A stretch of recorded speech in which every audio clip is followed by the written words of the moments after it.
Olá, amados, a graça e a paz do nosso Senhor Jesus Cristo. Espero que todos vocês estejam bem. Hoje, na nossa escola dominical, nós vamos estar aí inspirando a nossa vida, na vida da mulher samaritana, uma passagem muito conhecida de todos nós, uma das minhas passagens preferidas da Bíblia. Depois eu vou explicar por quê. E hoje nós vamos estar aprendendo um pouquinho aí com a mulher que teve um encontro com Jesus e teve a sua vida transformada, assim como nós um dia também fomos encontrados pelo Senhor e tivemos nossas vidas transformadas. Bom, antes da gente estar iniciando, eu gostaria de fazer uma pergunta para você estar pensando aí, pois o foco dessa lição é entendermos que muitas vezes nós trazemos, vamos colocar assim, verdades, entre aspas, que nos foram ensinadas e que podem acabar nos atrapalhando aí no nosso crescimento, no conhecimento de quem Jesus é e do que Ele pode fazer na nossa vida. Então, a minha pergunta para você que frase, ou o que te ensinaram aí durante a sua infância, durante a sua adolescência, que é algo que você carrega até hoje com você? Bom, eu tenho uma, que eu me lembre, assim, a minha memória mais antiga de escutar isso, eu devia ter uns 7 anos, e eu carrego isso comigo até hoje. Minha tia, que é minha mãe de criação, ela sempre falava com a gente: não faça com o outro que você não quer que faça a você. Essa é uma frase que eu carrego comigo até hoje, e até eu conhecer o Evangelho, eu acreditava que na verdade isso era uma forma de amor. Até conhecer o Evangelho, mais especificamente o Evangelho de Mateus, segundo Mateus, Evangelho de Jesus segundo Mateus, onde Jesus vai nos ensinar realmente que é o amor. Faça com o outro aquilo que vocês querem que faça a vocês. Sem mais delonga, pense aí, depois no final você vai comparar esse ensinamento com a palavra de Deus para saber se realmente é algo que talvez te atrapalhe ou não. O nosso texto hoje é João 4, É um texto um pouco grande, mas vamos lá. Diz assim a palavra do Senhor: Jesus sabia que os fariseus tinham ouvido dizer que ele batizava e fazia mais discípulos que João, embora Jesus mesmo não os batizasse, sim seus discípulos. Assim, deixou a Judéia e voltou para a Galiléia. No caminho, teve de passar por Samaria. Eu estou usando a versão NVT, As demais versões geralmente fala que era necessário passar por Samaria, Chegou ao povoado samaritano de Sicá, perto do campo que Jacó tinha dado a seu filho José. O poço de Jacó ficava ali, e Jesus, cansado da longa caminhada, sentou-se junto ao poço por volta do meio-dia. Pouco depois, uma mulher samaritana veio tirar água, e Jesus lhe disse: por favor, dê-me um pouco de água para beber. Naquele momento, seus discípulos tinham ido ao povoado comprar comida. A mulher ficou surpresa, pois os judeus se recusavam a ter qualquer contato com os samaritanos. Você é judeu e eu sou uma mulher samaritana, disse ela a Jesus. Como é que me pede água para beber? Jesus respondeu: se ao menos você soubesse que presente Deus tem para você e com quem está falando, você me pediria e eu lhe daria água viva. Mas você não tem corda nem balde e o poço é muito fundo, disse ela. De onde tiraria essa água viva? Além do mais, você se considera mais importante que nosso antepassado Jacó, que nos deu esse poço? Como pode oferecer água melhor que esta, que Jacó, seus filhos e seus animais bebiam? E Jesus respondeu: quem bebe desta água logo terá sede outra vez. Mas quem bebe da água que eu dou nunca mais terá sede. Ela se torna uma fonte que brota dentro dele e lhe dá a vida eterna. Por favor, Senhor, dê-me dessa água, disse a mulher. Assim eu nunca mais terei sede, nem precisarei vir aqui para tirar água. Vá buscar o seu marido, disse Jesus. Não tenho marido, respondeu a mulher. Jesus disse: é verdade, você não tem marido, pois teve 5 e não é casada com o homem com quem vive agora. Certamente você disse a verdade. O Senhor deve ser profeta, disse a mulher. Então diga-me, por que os judeus insistem que Jerusalém é o único lugar de adoração, enquanto nós, os samaritanos, afirmamos que é aqui, no Monte Gerizim, onde nossos antepassados adoraram? Jesus respondeu, creia em mim, mulher. Está chegando a hora em que já não importará se você adora o Pai neste monte ou em Jerusalém. Vocês, samaritanos, sabem muito pouco a respeito daquele a quem adoram. Nós adoramos com conhecimento, pois a salvação vem por meio dos judeus. Mas está chegando a hora, e de fato já chegou, em que os verdadeiros adoradores adorarão o Pai em espírito e em verdade. O Pai procura pessoas que adoram deste modo, pois Deus é espírito e é necessário que os seus adoradores o adorem em espírito e em verdade. A mulher disse, eu sei que o Messias, aquele que é chamado Cristo, virá. Quando vier, ele nos explicará tudo. Então Jesus lhe disse, sou eu, o que fala com você. Naquele momento seus discípulos voltaram, ficaram surpresos de encontrá-lo falando com uma mulher, mas nenhum deles se atreveu a perguntar o que o Senhor quer, ou por que conversa com ela. A mulher deixou sua vasilha de água junto ao poço e correu de volta para o povoado, dizendo a todos, venham ver um homem que me disse tudo o que eu já fiz na vida. Será que não é ele o Cristo? Então as pessoas saíram do povoado para vê-lo. Enquanto isso, os discípulos insistiam com Jesus, Rabi, coma alguma coisa. Ele, porém, respondeu, eu tenho um tipo de alimento que vocês não conhecem. Os discípulos perguntaram uns aos outros, será que alguém lhe trouxe comida? Então Jesus explicou, meu alimento consiste em fazer a vontade daquele que me enviou e em terminar a sua obra. Vocês não costumam dizer, ainda faltam 4 meses para a colheita? Mas eu lhes digo, despertem e olhem em volta, os campos estão maduros para a colheita. Os que colhem já recebem salário, e os frutos que ajuntam são as pessoas que passam a ter a vida eterna. Que alegria espera tanto o que semeia como o que colhe. Vocês conhecem o ditado, um semeia e outro colhe, e é verdade. Eu envio vocês para colher onde não semearam. Outros realizaram o trabalho, e agora vocês ajuntarão a colheita. Muitos samaritanos do povoado creram em Jesus por causa daquilo que a mulher relatou. Ele me disse tudo o que eu fiz. Quando saíram para vê-lo, insistiram que ficasse no povoado. Jesus permaneceu ali 2 dias, e muitos outros ouviram sua palavra e creram. Então disseram à mulher, agora cremos não apenas por causa do que você nos contou, mas porque nós mesmos o ouvimos. Agora sabemos que ele é de fato o Salvador do mundo. Bom, como eu disse lá no início, história muito conhecida, muito pregada, né? Há várias coisas envolvidas, mas o foco da nossa aula hoje, né? Segundo a nossa revista, é conhecer a trajetória da mulher samaritana e pensar sobre a renovação de entendimento que Jesus propicia e quem se dispõe a relacionar-se com ele. Um dos nossos objetivos aqui é destacar, né, que o encontro com o Senhor nos impulsiona a levar a mensagem transformadora do Evangelho a outras pessoas. Bom, vamos estar fazendo uma oração para a gente dar prosseguimento. Pai, nós queremos te agradecer esse momento aqui onde nós vamos nos inspirar na vida de alguém que teve sua vida completamente transformada ao ser encontrada por Jesus. Que nós possamos aprender de acordo com o que ela aprendeu, de acordo com a maneira como ela procedeu, para que nós também tenhamos a nossa vida transformada.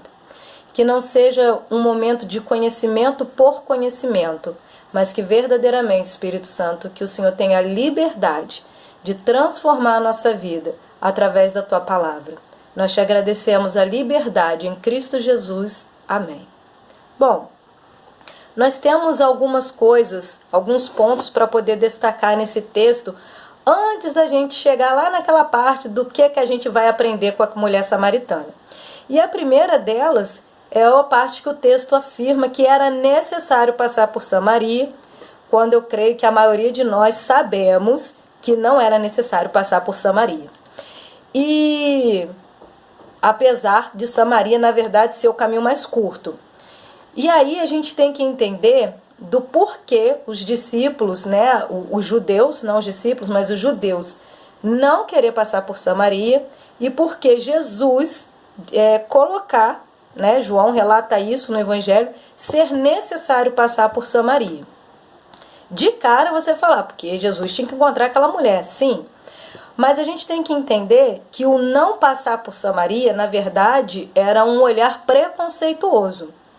A gente sabe que na crise política da separação dos reinados, do Reino do Norte e o Reino do Sul, lá na época de Salomão, de Roboão, que veio depois, que foi quando realmente se concretizou ali a separação do reino, o povo do norte acabou sendo dominado aí pelos assírios e propositalmente, né, os povos que dominaram o reino do norte, eles enviaram estrangeiros para poder estar se misturando com o povo para impor uma cultura, para impor um governo.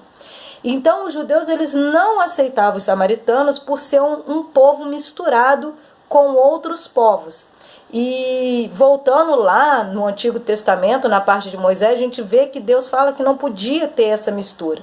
Mas a gente precisa entender que devido à dominação é que eles se misturaram, né? Não foi porque eles queriam, eles estavam sendo dominados. Mas enfim, os judeus eles não aceitavam, o Reino do Sul não aceitava os samaritanos. Para eles, eles eram impuros desde o nascimento. Ou seja, a cultura judaica ela não dava nenhum tipo de abertura para que essas pessoas pudessem realmente ser conhecidas, tratadas, tivessem um encontro. Elas eram estigmatizadas desde o seu nascimento. Então, quando dizia que eles não queriam passar, que eles dariam uma volta para poder ir para Galiléia, não ter que passar por Samaria, porque eles tinham um olhar preconceituoso. De tal maneira que se um judeu chamasse outro de samaritano, isso era um xingamento. É como se nós estivéssemos xingando uma pessoa. Então era muito séria essa questão do preconceito dos judeus com o samaritano e deles não se envolverem. Mas Jesus, que não faz acepção de pessoas, né? A Bíblia vai nos afirmar isso, o Senhor não faz acepção de pessoas, ele tem um outro olhar. E por esse olhar de amor, de não fazer acepção de pessoas, João vai relatar que era necessário passar por Samaria. Bom, uma figura que talvez passe um pouco despercebido da gente dentro desse texto é a questão do poço. A Bíblia vai falar que Jesus ele se assenta à beirada do poço. E é interessante porque, na verdade, isso é um cenário que está sendo montado com base em passagens do Antigo Testamento. Por exemplo, Rebeca foi encontrada pelo servo de Abraão perto do poço. Jacó conheceu Raquel no poço. Moisés encontrou com Zípora à beira de um poço. Então, na verdade, o que João está fazendo, ele está montando um cenário, né, juntando o conflito entre judeus e samaritanos, a necessidade de estar passando por Samaria e a figura do poço, ele monta um cenário de renovação, um cenário de reconciliação, de superação dos preconceitos. Tudo aquilo que havia dentro ali da cultura judaica e que Jesus veio para poder, né, estar jogando por terra, por assim dizer, né, no nosso palavreado. Bom, vindo agora para dentro do texto, a gente vê coisas muito interessantes que às vezes também vai passar um pouquinho batido aos nossos olhos. De início, a gente tem a sensação, ou né, assim, uma aparência que era um mal entendido que estava acontecendo. Né? Esse era um entendimento talvez da samaritana.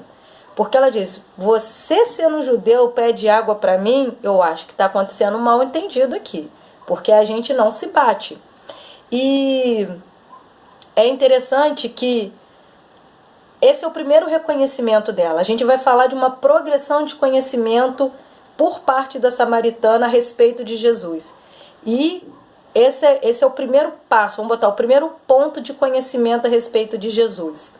E a gente sabe que aquela mulher ela chega com uma resistência porque ele era judeu e, como a gente sabe, a Bíblia não deixa claro por que aquela mulher, né, na verdade, o que realmente acontecia, por que ela teve vários relacionamentos. A Bíblia não é clara sobre isso, mas a gente vê que ela sofria rejeição e preconceito por causa do horário que ela ia buscar água no poço. E é muito lindo a gente ver a maneira como Jesus começa a estabelecer um relacionamento com essa mulher. Essa mulher, ela tem um perfil completamente desfavorável. E Jesus, como já dito, que não faz acepção de pessoa, apesar de talvez aquela mulher tenha respondido de maneira áspera, ríspida, nós não sabemos, já que eles se odiavam, por assim dizer, o que a gente consegue imaginar que talvez a mulher meio que deu um fora em Jesus, tipo, você, judeu, tá pedindo água para mim? Se liga, né? Seria como nós falaremos hoje, talvez. E Jesus insiste, né? E Jesus vai construindo ali um diálogo, e aquela mulher vai baixando ali um pouco a guarda, e Jesus vai se revelando progressivamente, de tal maneira que ela, quando ele pergunta do marido, ela reconhece, opa, você é um profeta, porque você não é daqui, eu não te conheço, você não vive no meio da gente, como é que você sabe que eu tive 5 maridos e que eu tô com um agora não é meu marido? Obviamente ele era um profeta. E aqui é interessante que ela aproveita para fazer uma indagação para Jesus, que é a respeito do lugar de adoração. Né? A gente sabe que quando houve a separação dos reinos, o templo de Jerusalém ficou com o reino do sul. E com medo de que, né, aquelas pessoas que se juntaram às 10 tribos do norte voltassem para o reinado do sul, infelizmente eles criaram uma imagem para ser adorada, mas não dita que seria um ídolo, né? Eles quiseram substituir a arca e o templo com medo com que aquele povo voltasse. E esse também era um dos problemas entre os judeus e os samaritanos. E ela vai questionar, vocês dizem que é lá em Jerusalém, e Jesus vem mais uma vez, né? Essa mulher, é interessante que ela mostra conhecimento das tradições, mas Jesus não está preocupado com tradição.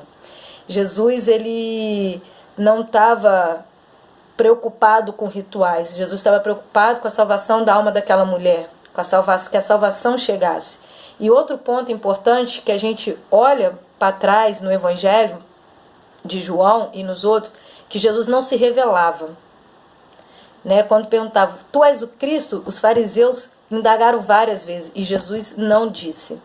Mas para aquela mulher, Jesus falou claramente, quando ela reconhece que ele é um profeta e ele vê que a resistência caiu e que ele começa ali a se relacionar através de um diálogo e aquela mulher reconhece que o Cristo viria, ele fala, eu sou esse que você está esperando.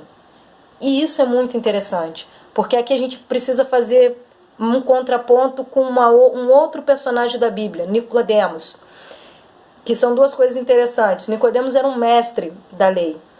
E a Bíblia vai falar que Jesus se encontra com a mulher ao meio-dia. Gente, nada na Bíblia é por acaso. Meio-dia é a hora mais clara do dia. Então, quando a gente olha para a mulher samaritana, que a gente tem uma imagem que talvez fosse uma mulher leviana, promíscua, não sabemos exatamente, mas era uma mulher que sofria preconceito por parte da sociedade. E a gente pega Nicodemos, um mestre da lei, reconhecido entre os fariseus. Nicodemos vai se encontrar com Jesus à noite às escondidas. Reconhece que Jesus é mestre, mas para por aí. Ou seja, ele tem um diálogo infrutífero. Já essa mulher encontra com Jesus na parte do dia mais claro e tem a sua vida transformada. E aqui é interessante a gente fazer algumas observações, como está aqui na revista.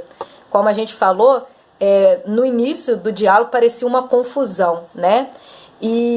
Mas esse registro ele vai trazer à tona uma questão social da época, que embora muitas vezes a samaritana, como a gente falou, seja vista como uma mulher leviana ou promíscua, a verdade é que a gente não tem certeza disso, né?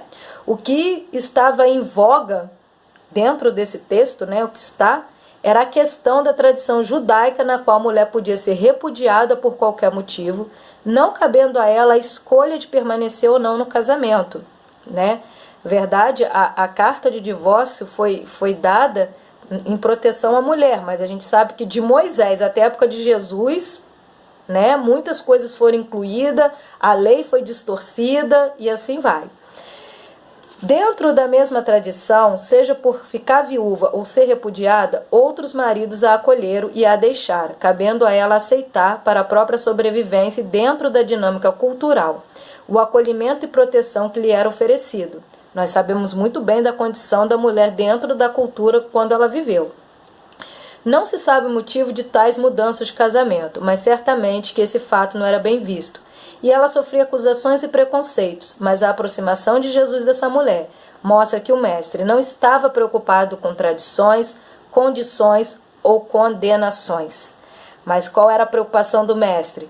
Revelar-se a ela como Deus. Um Deus de amor, um Deus de perdão, de salvação e de transformação. E isso é espetacular. E aqui eu faço um parênteses, isso não está na nossa lição, mas é um dos motivos porque eu gosto muito dessa passagem.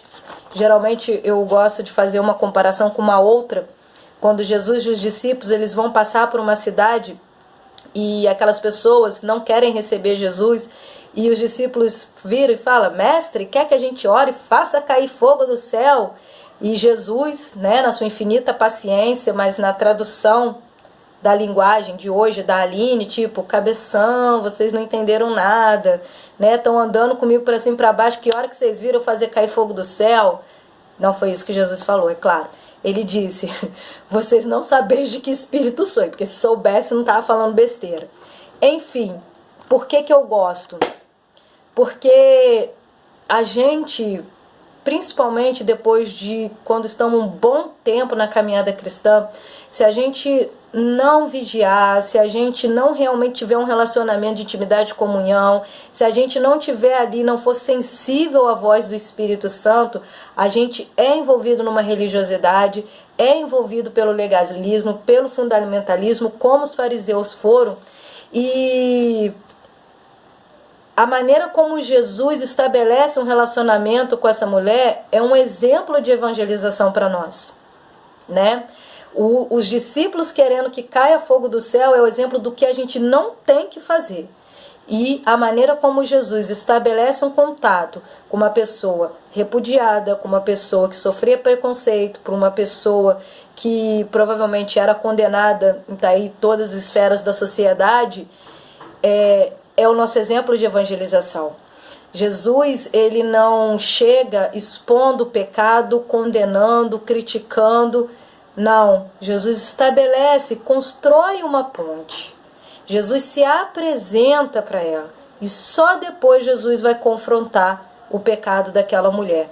E muitas vezes nós fazemos completamente o contrário. Às vezes na melhor intenção, não é nem com má intenção não, na melhor intenção a gente quer exortar alguém do nosso convívio, seja dentro de casa, seja fora, no trabalho, nos estudos, e a gente já quer começar confrontando o pecado. E não é isso que Jesus mostra para nós. Eu já falei isso em outra escola dominical, em outra lição, e eu volto a repetir.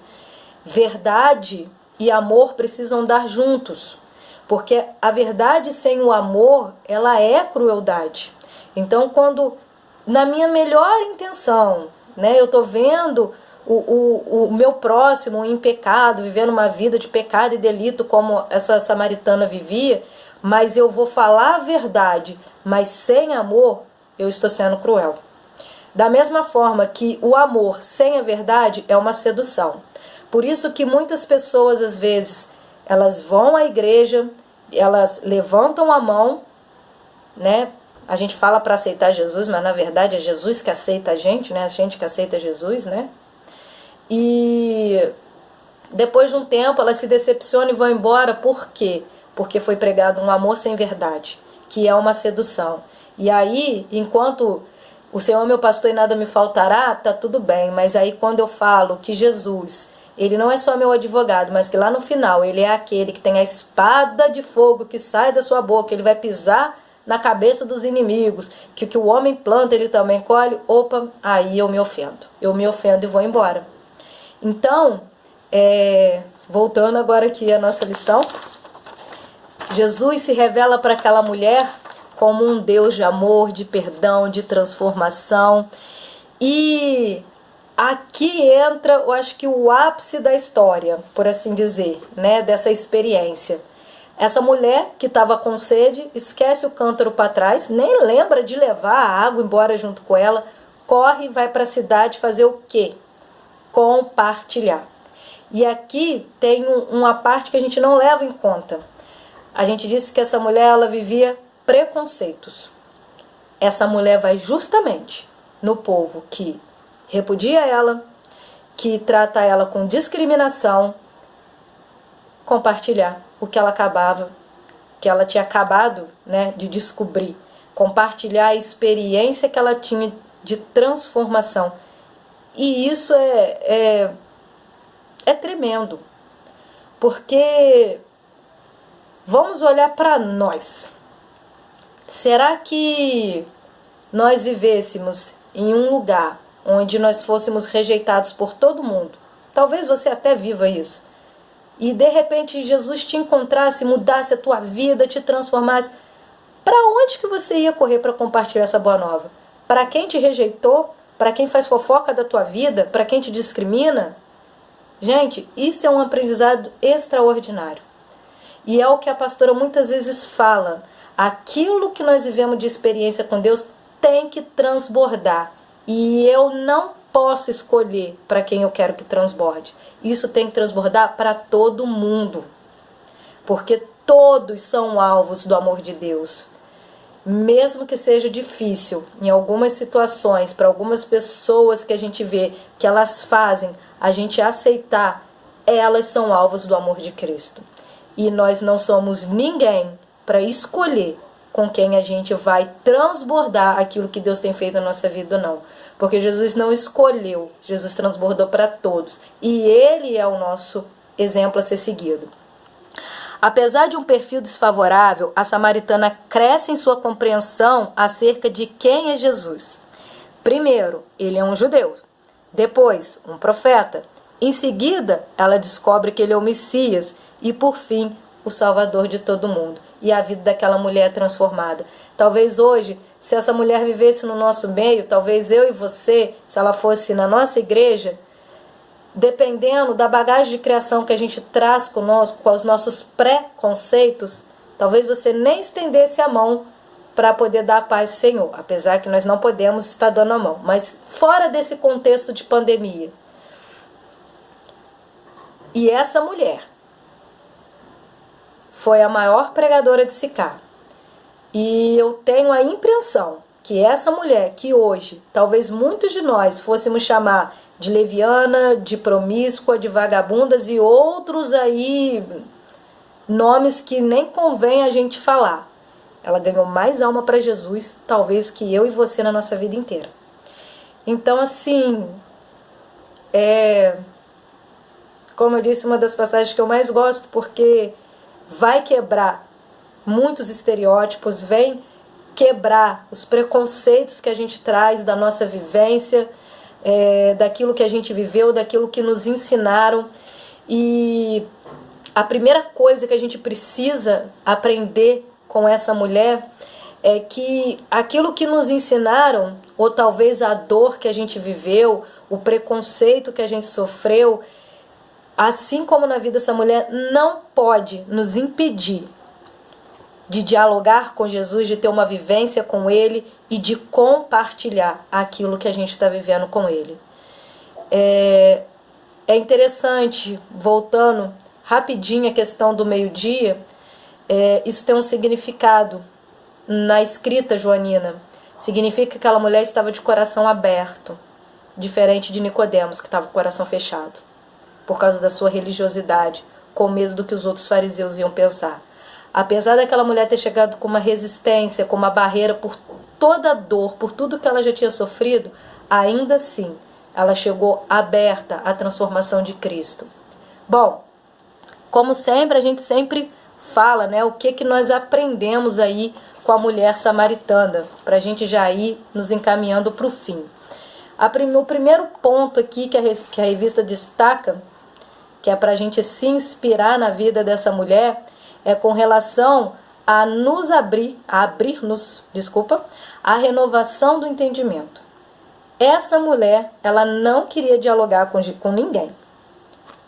O fato é que ela foi sozinha buscar água meio-dia, né?